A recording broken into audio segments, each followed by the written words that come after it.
Assalamualaikum warahmatullahi wabarakatuh. Bertemu lagi dengan Ibu. Pada pertemuan kali ini kita akan membahas lanjutan materi vektor kelas 10.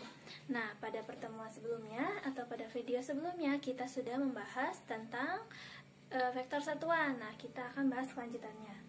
Nah, di sini Ibu sudah menggambar vektor R pada sumbu kartesian, sumbu X dan sumbu Y. Nah, vektor ini akan Ibu proyeksikan atau Ibu tarik garis lurus ke sumbu X. Nah, ini sehingga dia akan ada yang namanya komponen vektor R pada sumbu X. Nah, ini ya, Ibu tebalkan. Nah, ini namanya Rx. Lalu akan Ibu tarik garis lurus ke sumbu Y atau Ibu proyeksikan ke sumbu Y. Nah, ini namanya Ry. Jadi ada Rx, ada Ry. Nilai Rx berapa? Nilai Rx sama dengan 4I. I itu karena vektor satuan pada sumbu X atau yang searah dengan sumbu X itu I. Nah, lalu Ry sama dengan 3J.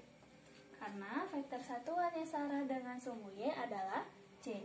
Di sini kita bisa mencari vektor R itu berarti sama dengan 4I ditambah 3J. Seperti yang kemarin sudah dijelaskan pada vektor satuan sebelumnya. Nah, lalu kita bisa mencari besar atau nilai dari vektor R. Nah, kan ini vektornya ya. Vektornya dinyatakan dalam vektor satuan. Nah, sekarang kita akan mencari nilai dari vektor R. Nah, coba kita analisis. Di sini ada Ry, di sini ada Rx. Nah, Ry ini akan sama dengan ini. Akan sama dengan ini ya, Ry. Nah, ini juga Ry. Berarti Rx, Ry, dan R akan membentuk bangun segitiga siku-siku. Jadi kalau digambarkan lagi, nah Ibu gambarkan lagi ya. Nah, ini Ry, ini Rx, ini R. Nah, sekarang berarti kalau misalnya kita mau mencari besar dari R adalah memakai teorema Pythagoras. Betul, pada saat SMP pernah belajar ya tentang teorema Pythagoras. Nah, sehingga nilai R itu nanti sama dengan akar dari Rx kuadrat ditambah Ry kuadrat. Karena ini hanya nilai saja, nanti kita pakai nilainya saja. Jadi kalau misalnya kita mau mencari nilai R, itu sama dengan akar dari 4 kuadrat. Nilainya saja yang kita masukkan ditambah 3 kuadrat sama dengan R itu 16 ditambah 9. Berarti R sama dengan akar 25. Akar 25 yaitu 5. Jadi nilai dari R-nya itu adalah 5. Nah, karena besaran vektor tidak hanya memiliki nilai, tapi juga dia memiliki arah. Nah, arah dari vektor R ini bisa kita ketahui juga. Di sini, arah vektor R, atau arah vektornya ya, nggak cuma arah vektor R saja. Arah vektor ini bisa kita cari dengan tan sama dengan, kalau ini R ya, berarti Ry per Rx. Di sini kita coba masukkan nilai Ry-nya itu, nilainya saja ya, Ry-nya itu 3 per 4. Nah, tan 3 per 4 sama dengan 57 atau 53 derajat. Nah, 53 derajat itu maksudnya gimana, Bu? Nah, 53 derajat terhadap sumbu X positif. Jadi arahnya 53 derajat terhadap arah X positif. Jadi kalau misalnya kita gambarkan sudutnya, di sini ada 53 derajat gitu.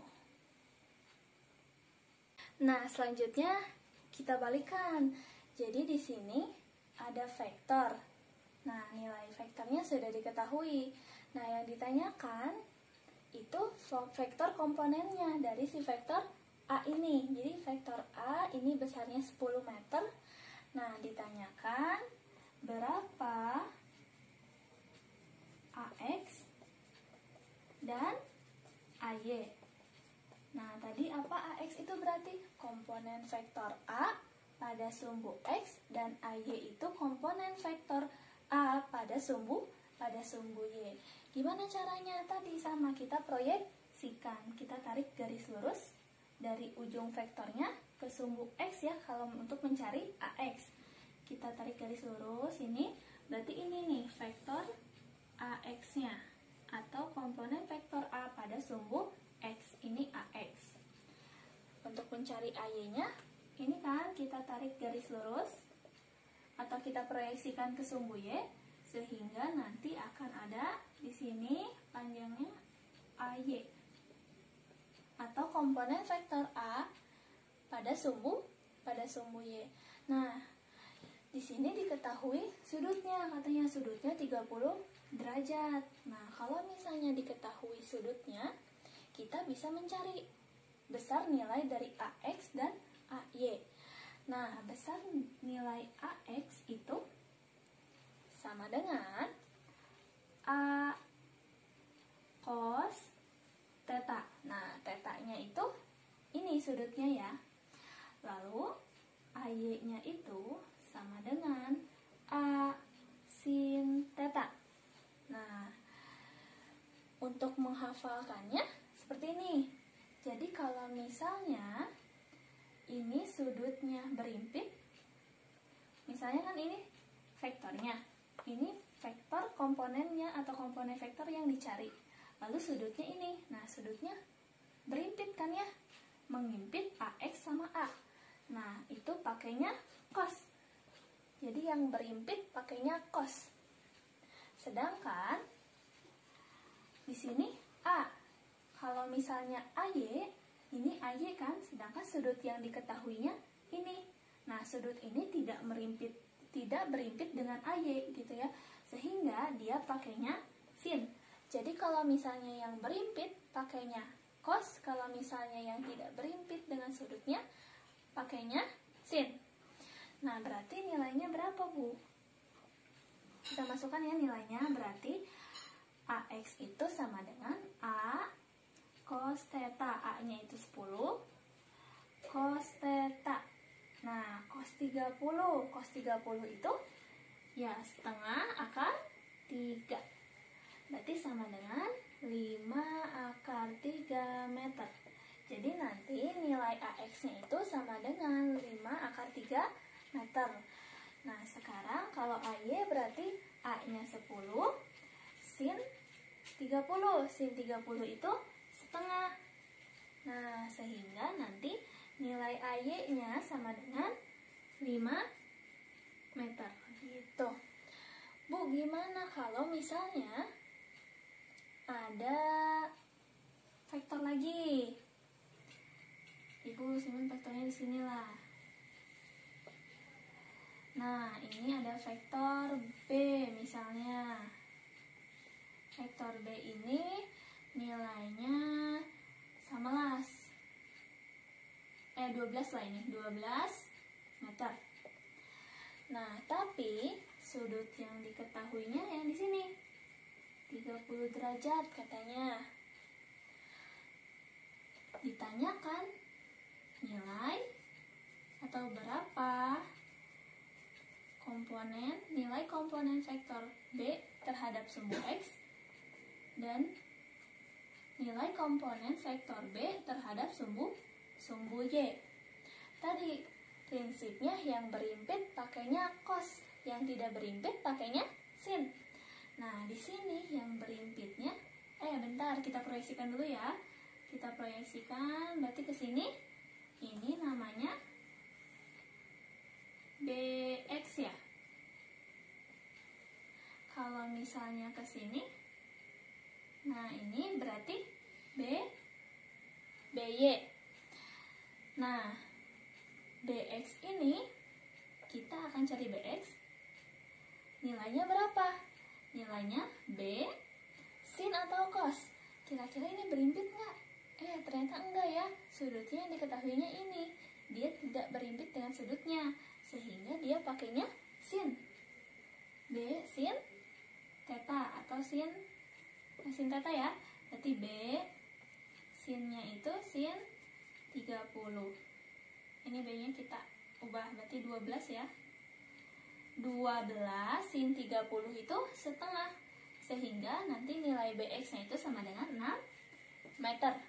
Nah, lalu berarti BY-nya sama dengan B. Nah, BY-nya di sini. B-nya di sini. Dia berimpit sudutnya dengan sudutnya, sehingga BY itu sama dengan B cos theta, karena tadi yang berimpit pakainya cos.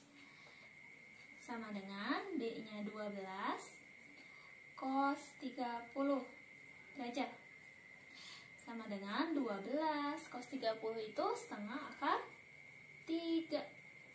Sehingga hasilnya 6 akar 3 meter. Jadi nilai BX-nya 6 meter, BY-nya 6 akar 3 meter. Sekian pertemuan kita kali ini. Sampai jumpa di video selanjutnya. Wassalamualaikum warahmatullahi wabarakatuh.